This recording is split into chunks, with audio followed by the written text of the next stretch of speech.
Assalamu alaikum wa rahmatullahi wa barakatuhu. Welcome to, as we embark on a journey through the lives of our Mufassirs, and we'll be reading through a bit about them. And today I've picked Imam Qurtubi. So he's in the he was born in 1214, so that makes it 13th century. So he comes after Imam Fakhruddin Razi also. And also what's, for me, it's interesting is the scholarship that we have in our faith about tafsirs, about, that's what I'm just looking at now on a weekly basis to introduce you to him, is that he's from Qurtuba. And it was called Qurtuba, now known as Cordoba, Spain, and it was during the period of great intellectual and cultural flourishing in the Islamic world. So we can say that there was a time when Baghdad was the center of Islamic flourishing, early on from the time of the Abbasids, from Tabari, maybe further up to Imam Fakhruddin Razi. And then there was a shift, maybe it was because of the Mongol invasions. I haven't got my history all sorted at the moment, but eventually it was in Qurtuba in Spain where we were flourishing. So he received his, Imam Qurtubi received his early education in Cordoba, and it was known as the illustrious center of learning at his time. So when he studied the usual disciplines, but his passion again was the Quranic exegesis, and he would be known for that. So his tafsir was known as Tafsir al-Jami al-Ahkam al-Quran. So that magnus opus, as it's called, that stands, it's in the exegesis, and it reflects in, again, unraveling the details, meanings of the Quranic, but also extrapolating jurisprudence, legal extrapolation from the ayah's legal rulings. So his aim was to provide the holistic understanding of the message, both from a spiritual level and a legal level. So and because that's not my strength, so that's why I'm fumbling over words, is legal and jurisprudence insights. That's what he gave. And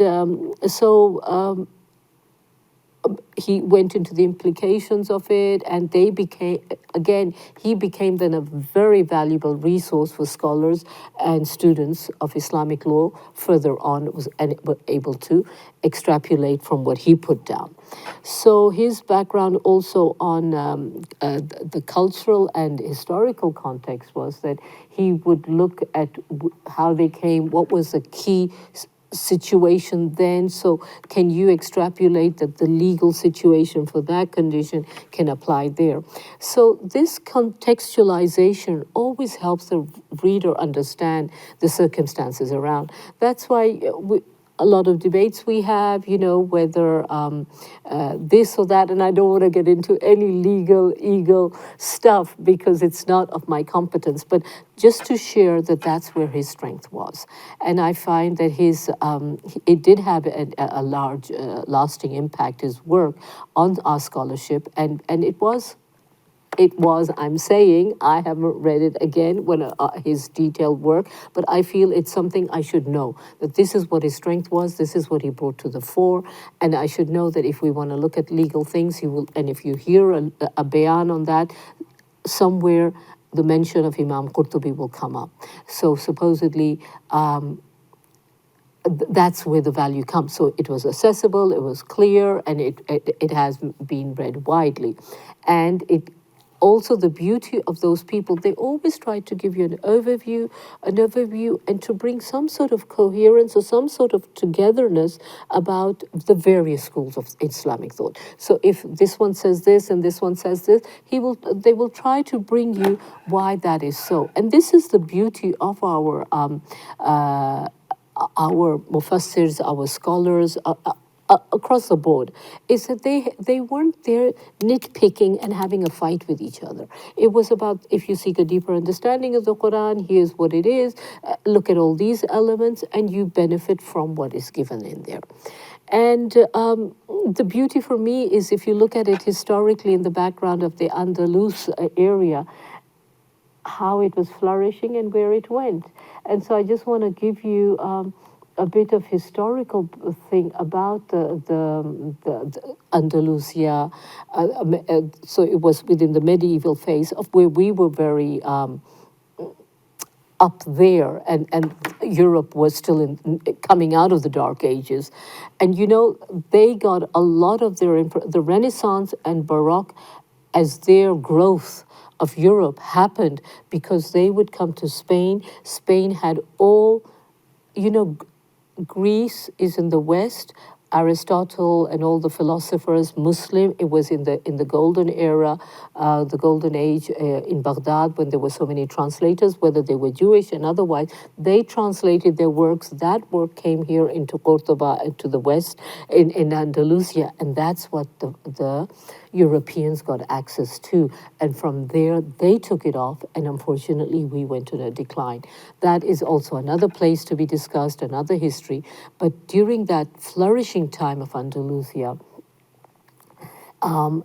his Jami al-Ahkam, it's known as a compendium of legal rulings in the Quran. So that's also beautiful, because that's where his expertise lay, and for theological issues now, that's his main contribution. And so again, synthesizing and very reflective of his age. So what I want to try and give you is of that time of Andalusia, where those who have been, Cordoba, Alhambra,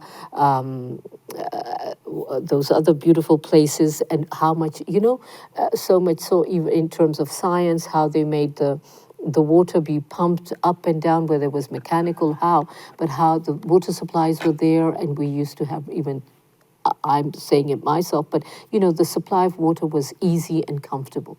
So these developments happened. I would also like to share how, we were always, as a nation, whenever we work in harmony, when we work together, there is barakah, and even in Ramadan, you'll see it. We're less prone to pick fights. We're less prone to rub each other the wrong way and so on. Maybe we are fasting and we're supposed to only speak good. But beyond that, this was an overall view that we Muslims behaved in a way. And so there was a sheikh who gave this view that they knew that the Muslims are united.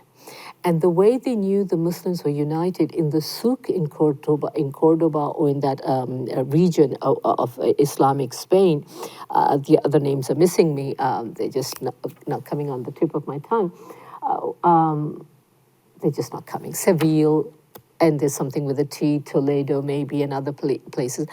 But there are souks. We had what they called the sarafa, all the gold people on one side, all the carpet people on one side, all the something else on the other side. So you had you are in competition supposedly, but you were all placed together.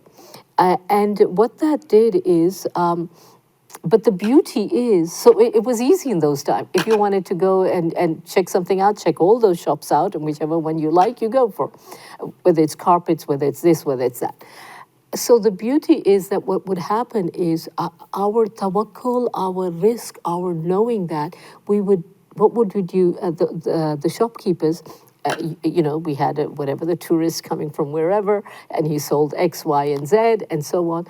And then when another one came, he said, no, he also has that product, whatever it is, souvenir or whatever, but he would say, no, go to the next shop, because at the next shop there's been no income coming in. So that's what he would do.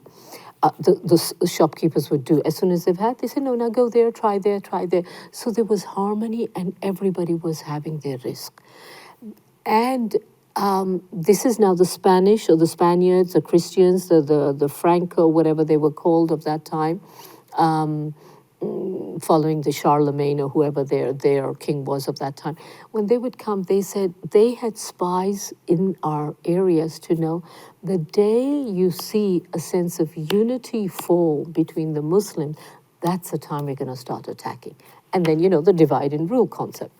So I don't know which century it happened, but later on, this is what happened. So until, I'm just going to use the example of the carpet guy.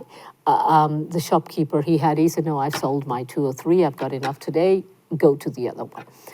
So what would happen is the day when it happened, maybe the next generation of children, somebody came and you don't even have the carpet he's looking for or whatever it was that he's looking for, he would say, okay, just sit, wait. He would go through the back door to the next shopkeeper, get that kind of carpet, but sell it himself. So he would probably pay his thing, whatever it was, but the profit he would do himself. And now whether this is just a story or there is an essence in it, but it kind of reflects very much that the day we began to become disunited, that's when the Christians were able to attack and get rid of us from. After how many years? It wasn't 100 years. It was like about 400 or 500, 600 years that we ruled in Spain. And I'm sorry that I don't have all those dates and figures on my hand, but inshallah we will look at some history books and try and look at those things there as well. But here I was just trying to highlight that how Mufassirs were from every area. It wasn't a monopoly of only the Arabs sitting in the Haramain, in the holiest places, that's where the scholarship on tafsirs emerged. It emerged from different places. And most of these people, the beauty of that, call it it was a European medieval phase. Ours, it was a flourishing phase of intellectual exercise and flourishing of our deen and knowledge. So and this happened. So Imam al-Qurtubi is from Cordoba, from Spain. So we discussed At-Tabari, he was also from Iran. And then Imam Fakhruddin Razi, he was also from that area. But the beauty is, and we will discuss with other muhaddis too, is that the lingua franca was Arabic. The lingua franca was Arabic. So back to the importance of, if we as a Muslim nations across from Indonesia or from Fiji or from wherever, all the way to the Maghribs, if we had of one mother tongue or one lingua franca, the language we can all talk, which is Arabic, imagine the unity that itself will bring. So here now we have to depend on the translations into English, and then I'm able to be sharing something with you. I don't have access or, the intellect to be reading straight from the Arabic and be able to sharing works of these mufassirs from the Arabic. I'm going by secondary sources and reading what other people had to say about them and then bringing that to you. But this is another name I'd like to, as a mufassir, to know. I'm just sharing my personal preferences. So we had one from the 800s, which was the 9th century, then one from the 11th century, and now one from the 13th century as mufassirs, as a development of it. So we did At-Tabari, then we just had a glimpse of his life and way. And then we had one on Imam Fakhruddin Razi, and then here now, Imam Qurtubi. So that's what I'd like you to take, that in this Ramadan, if you can just feel a little bit more that I'm familiar with more names about those who wrote tafsirs on the Quran, because Quran is what I'm connecting with. We have modern day people, those we have readily available, but just for my own learning, I enjoyed doing this search and on them, and to know what strength lay where. So by the 11th, 13th century, our legal eagle needed to be also more and more defined because of as circumstances developed. Going back to the source and extrapolating legal rulings and being able to say, this is where this came from and this is where that came from. So with that, I pray it's been beneficial, and I pray the rest of the day goes well, and inshallah, may our Ramadan continue to be a fruitful one where we are able to take in more and more of the beauty of our faith. So subhana rabbika rabbil izzati amma yasifun wa salamun al mursalin walhamdulillahi rabbil alamin. Assalamu alaikum wa rahmatullahi wa barakatuh.